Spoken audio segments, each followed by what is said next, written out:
Assalamualaikum warahmatullahi wabarakatuh. Gimana kabarnya hari ini? Semoga semuanya sehat ya, walaupun kita masih dalam keadaan pandemi COVID-19. Sebelum memulai pembelajaran pada pagi hari ini, alangkah baiknya kita berdoa menurut agama dan kepercayaan.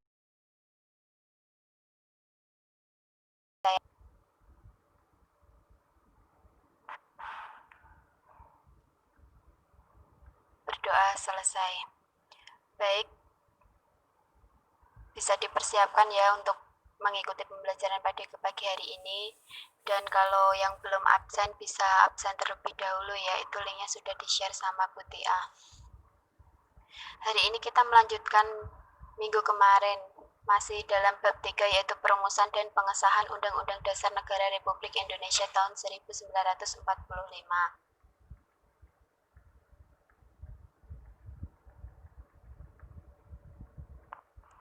Dengan kompetensi dasar 1.3 mempertahankan nilai kesejarahan perumusan dan pengesahan Undang-Undang Dasar Negara Republik Indonesia tahun 1945, 2.3 menghargai Negara Republik Indonesia tahun 1945. Selanjutnya ada 3.3 memahami kesejarahan perumusan dan pengesahan Undang-Undang Dasar Negara Republik Indonesia tahun 1945. Yang terakhir ada 4.3 yaitu melaksanakan tanggung jawab moral terkait perumusan dan pengesahan Undang-Undang Dasar Negara Republik Indonesia tahun 1945.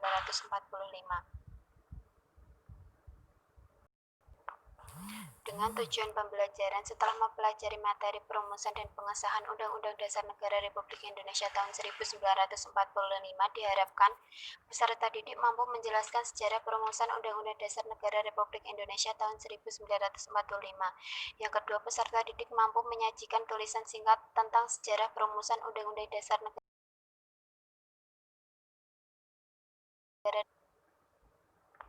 Selanjutnya kita akan membahas materi subbab 3 yaitu arti penting Undang-Undang Dasar Negara Republik Indonesia tahun 1945 bagi bangsa dan negara Indonesia.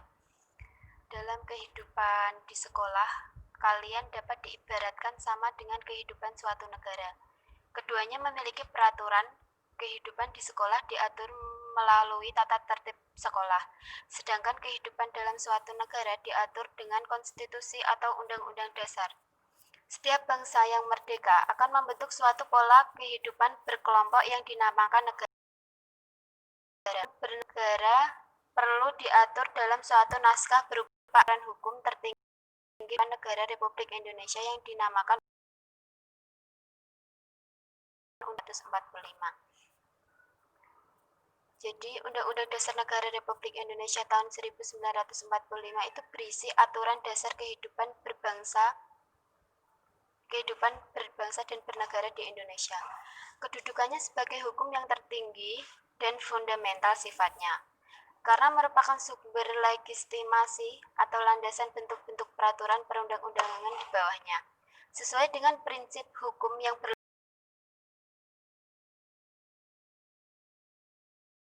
bertentangan dan harus berpedoman pada Undang-Undang Dasar Negara Republik Indonesia tahun 1945.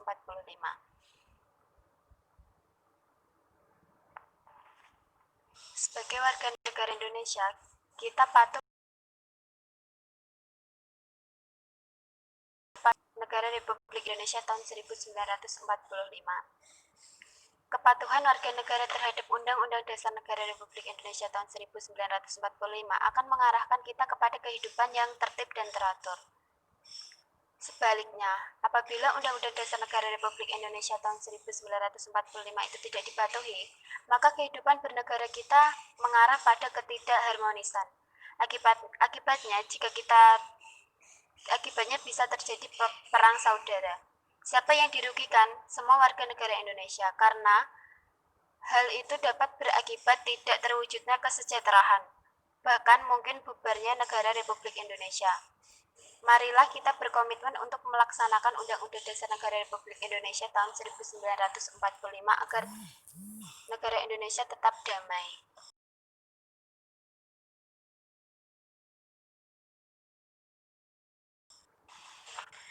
Selanjutnya ada peran tokoh perumus Undang-Undang Dasar Negara 1945.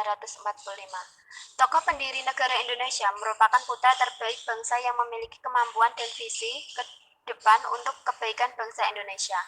Anggota BPUPKI merupakan tokoh bangsa Indonesia dan orang-orang yang terpilih serta tepat mewakili kelompok dan masyarakatnya pada waktu itu. Anggota BPUPKI telah mewakili seluruh wilayah Indonesia, suku bangsa, golongan agama, dan pemikiran yang berkembang di masyarakat saat itu. Ada dua paham utama yang dimiliki pendiri negara dalam sidang BPUPKI, yaitu nasionalisme. Pendiri negara yang didasarkan pemikiran nasionalisme menginginkan negara yang nasional atau negara kebangsaan.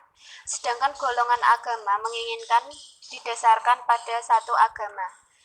Berbagai perbedaan di antara anggota BPUPKI dapat diatasi dengan sikap dan perilaku pendiri yang mengutamakan kepentingan bangsa dan negara di atas kepentingan pribadi dan golongan. Sampai sini ada yang ditanyakan?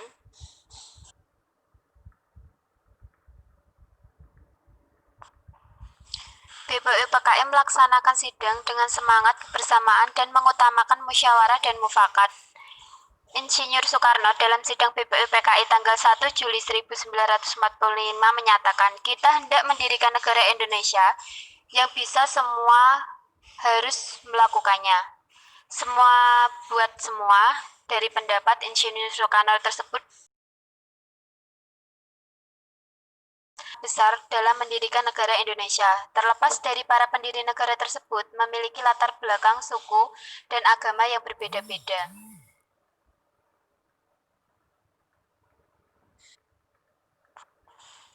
Sidang BPUPKI dapat terlaksana secara musyawarah dan mufakat. Hal itu dapat kalian lihat dari pertanyaan Ketua BPUPKI, yaitu Dr. KRT Rajiman Widyodiningrat dalam sidang BPUPKI tanggal 16 Juli 1945, yaitu, jadi rancangan ini sudah diterima semuanya. Jadi saya ulangi lagi, Undang-Undang Dasar ini kita terima dengan sebulat-bulatnya. Bagaimanakah tuan-tuan untuk menyelesaikannya? Saya minta dengan hormat, yang setuju yang menerima berdiri. Saya lihat Tuan Yamin belum berdiri. Dengan suara bulat diterima Undang-Undang Dasar ini. Terima kasih tuan-tuan. Pertanyaan dari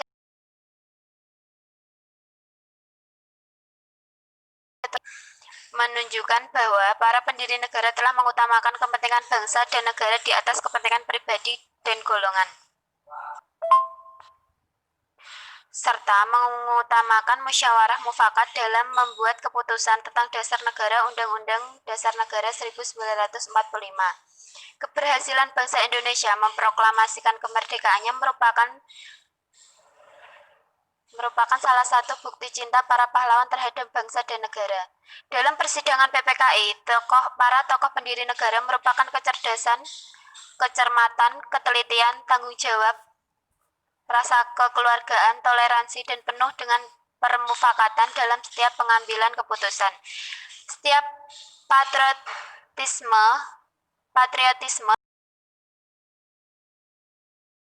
pandangan dan pemikiran mereka, yang tidak mau berkompromi dengan penjajah dan bangsa sebagai bangsa yang baru merdeka. Setelah kalian